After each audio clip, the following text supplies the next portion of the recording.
Marco jurídico del derecho de ejecución de las penas. En la Constitución de 1917, en el artículo 18, contenido dentro del título primero de las garantías individuales, señalaba que solo por delito que merezca pena corporal habrá lugar a prisión preventiva.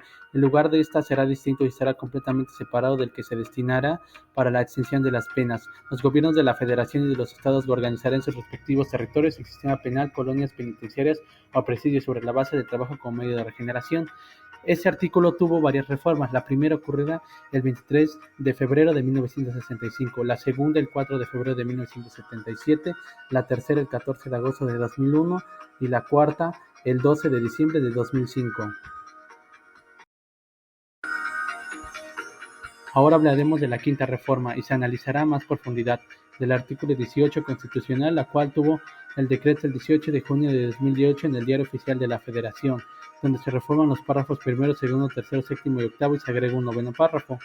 En el párrafo primero es importante mencionar que cambia de delito que merezca pena corporal a delito que merezca pena privativa de libertad como condición para la prisión preventiva, y el segundo párrafo que establecía que tanto la Federación como las entidades federativas eran las encargadas de tutelar las penitenciarias, ahora nos habla de un sistema penitenciario que se organiza sobre las bases de trabajo, la educación, la salud y el deporte como medio para lograr la reinserción del sentenciado a la sociedad.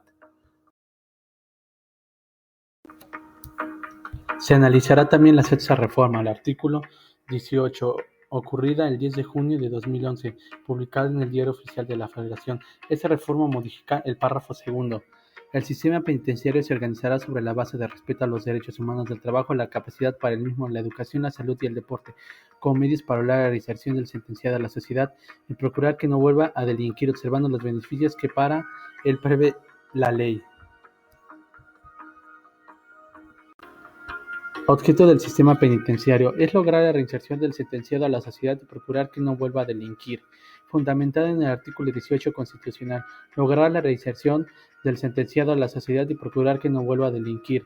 Todo esto gracias a las reformas que tuvo el artículo 18 constitucional, en lo que los cambios más notables se pueden observar en la presente tabla, en el que podemos destacar que fue diseñado el concepto beneficios como parte de la lógica del sistema penitenciario y se sustituyó el término de readaptación por el de reinserción. Bases del sistema penitenciario. Según lo señala el artículo 18 constitucional, se organizará sobre la base del respeto a los derechos humanos, el trabajo, la capacitación para el mismo, la educación, la salud y el deporte, como medios para lograr la reinserción del sentenciado a la sociedad. Esta reforma es en gran medida por los tratados internacionales en los que México ha ratificado, en donde se enmarca el reconocimiento y protección de los derechos humanos, contemplando el derecho a un trabajo, educación y asistencia social para su más fácil reinserción. Régimen de excepción para la delincuencia organizada y para otros internos que requieran medidas especiales de seguridad, fundamentada en el artículo 18, párrafo 8. Los sentenciados en los casos y condiciones que establezca la ley podrán compugnar sus penas en los centros penitenciarios más cercanos a su domicilio. Esa disposición no aplicará en caso de delincuencia organizada y respecto a otros internos que requieran medidas especiales de seguridad.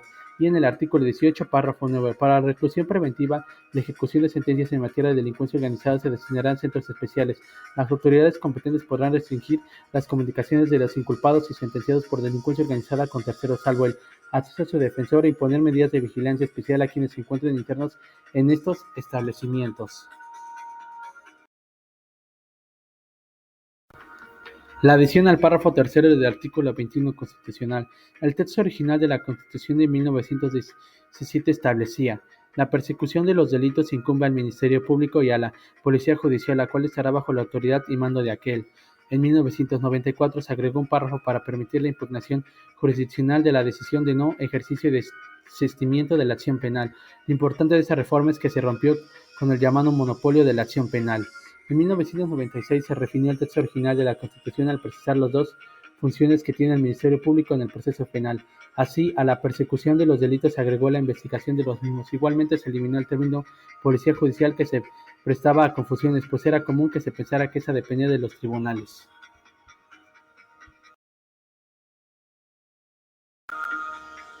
Actualmente, el texto vigente del artículo 21 constitucional fue modificado a raíz de la incorporación del sistema procesal acusatorio a la Constitución Federal.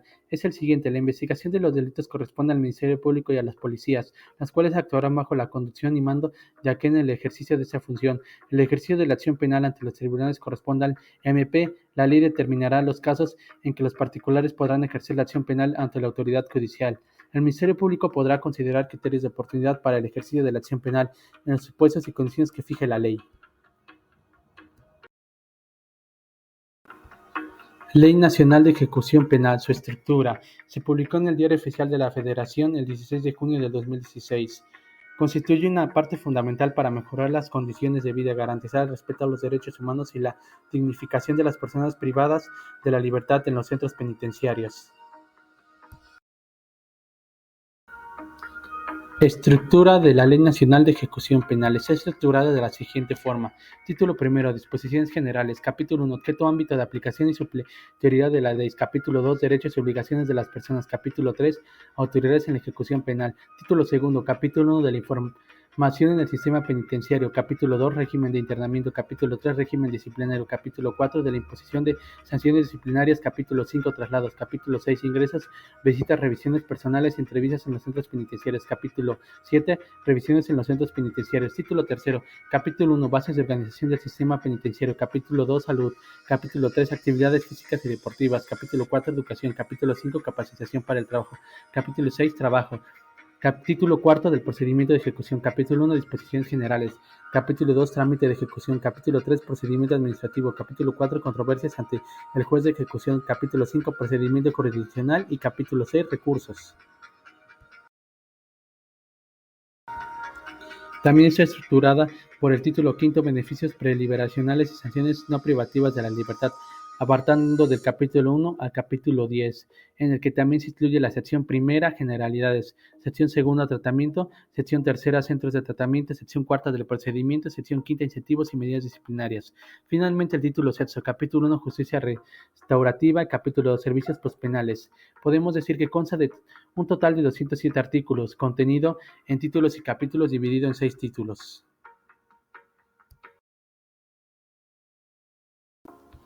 La estructura del título séptimo: Medidas de sanción de la Ley Nacional del Sistema Integral de Justicia para Adolescentes.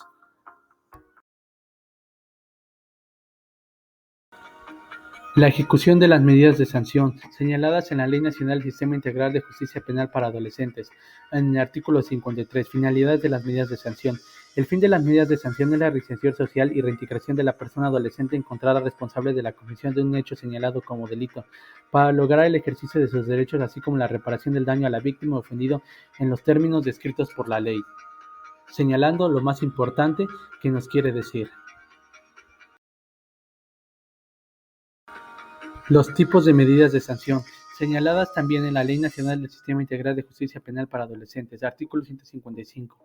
Tipos de medidas de sanción. Las medidas de sanción que se pueden imponer a las personas adolescentes son las siguientes. 1. Medidas no privativas de la libertad: amonestación, apercibimiento, prestación de servicios a favor de la comunidad, sesiones de asesoramiento colectivo y actividades análogas, supervisión familiar, prohibición de asistir a determinados lugares, conducir vehículos y de utilizar instrumentos, objetos o productos que se hayan utilizado en el hecho delictivo, no poseer armas, abstenerse de viajar al extranjero, integrarse a programas especializados en teoría de género en casos de hechos tipificados como delitos sexuales, libertad asistida, medidas privativas o restrictivas de la libertad: estancia domiciliaria, internamiento y semi-internamiento o internamiento en tiempo libre.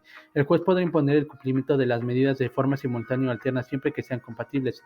En todos los casos que se apliquen medidas de sanción, se impondrá además la medida de reparación del daño a la víctima u ofendido. Muchas gracias por su atención. A continuación continúan las referencias.